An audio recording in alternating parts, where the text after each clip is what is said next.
My first smell of trouble happened exactly 1 week after we left the hotel and went back home, my new home. Every door in the house had jam locks, and I succeeded in locking myself out a number of times. But every time, luckily for me, Edmund was around to rescue me. Then, on the Monday he was meant to resume work, I did it again.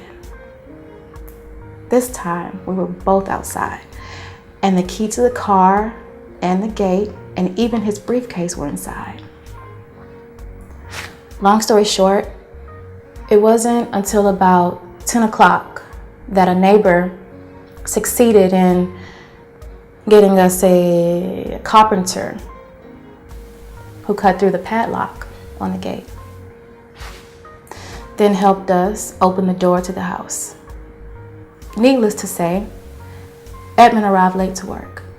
My guess is he kept his anger bottled up all day, didn't allow even a bit of it to fizzle out, and came back angrier than he was when he left. I never seen my husband angry. That was my introduction to his anger and how deep it can really go.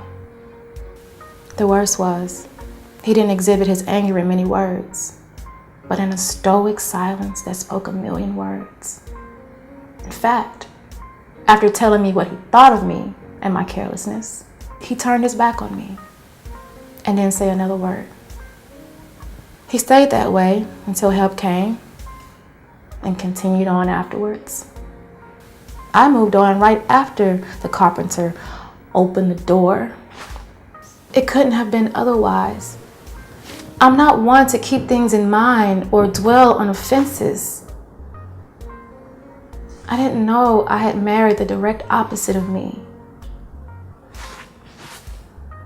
Clearly, 7 months of long-distance courtship and one of just weekend visits were not enough to know all there was to know about him, about each other. My husband stayed silent and wouldn't say a word to me, not even after I apologized again and again. I could feel the invisible wall he erected. There wasn't even a tiny crack for me to slip through. The jam lock incident led to a 3-day malice on Edmund's part. It was as if our marital bliss ended with the honeymoon. I felt it more because I was yet to get a job and I had a lot of free time on my hands. Edmund took his jam lock anger steps further. He wouldn't make love to me, like he was punishing me for something other than the jam lock. It didn't take long for me to realize that, knowing how much I love sex, he had chosen it as a weapon, knowing it would kill me. Literally. By the time Edmund came home on that day, in spite of the morning's incident, I wanted him, and he knew it. But he didn't even favor me with a glance. At bedtime, he grabbed his pillow, went to the guest room, and locked the door behind him. All of my begging fell on deaf ears. Nothing I said or did made any difference until he decided I'd been punished enough before obliging me with his body. And that was like a week after. He ended the total silence 3 days after, but still wouldn't lay a finger on me.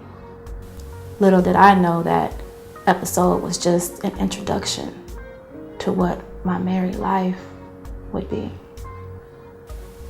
Every time we had an argument, Edmund wouldn't touch me with a long pole for days, sometimes for weeks. I hadn't kept myself all these years for the man I'd married, only to be deprived. I admit, I may be different from other women he'd been with, but I didn't think there was anything wrong with it.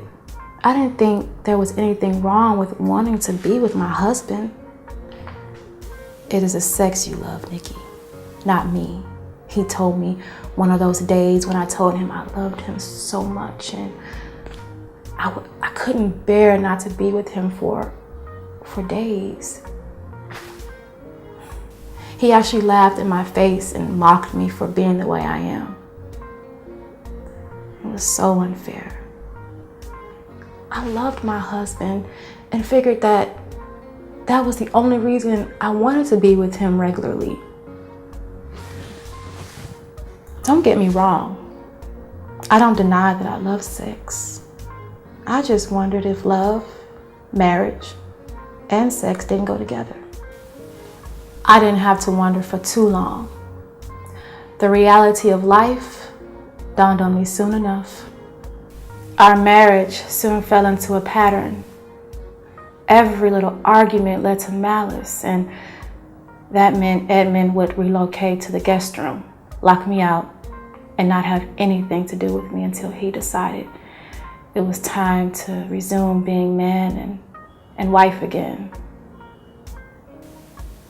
1 week of no sex became 2, and 2 became 3. Edmund knew exactly what he was doing, and I can swear that he enjoyed it. He knew the kind of woman he married, yet he would hoard his body from me, knowing that 3 days of no sex was 2 days too long. I would cook him his favorite meal, send all sorts of messages, but he wouldn't budge until he felt he'd punished me enough. When one of the no-sex punishments dragged on into the 2nd week, I decided it was time to help myself.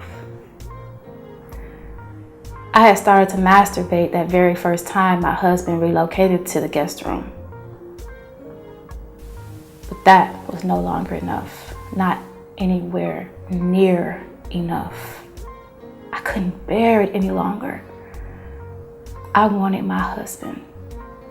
I wanted him to make love to me and wanted it to happen immediately. Perhaps I wasn't getting my message across to him the right way.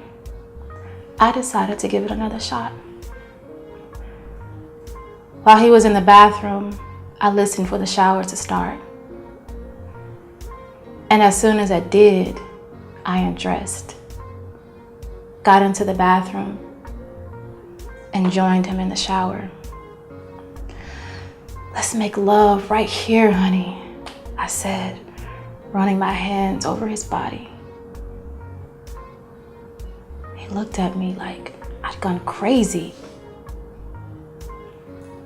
and then gripped my hands in his. "Stop behaving like a prostitute.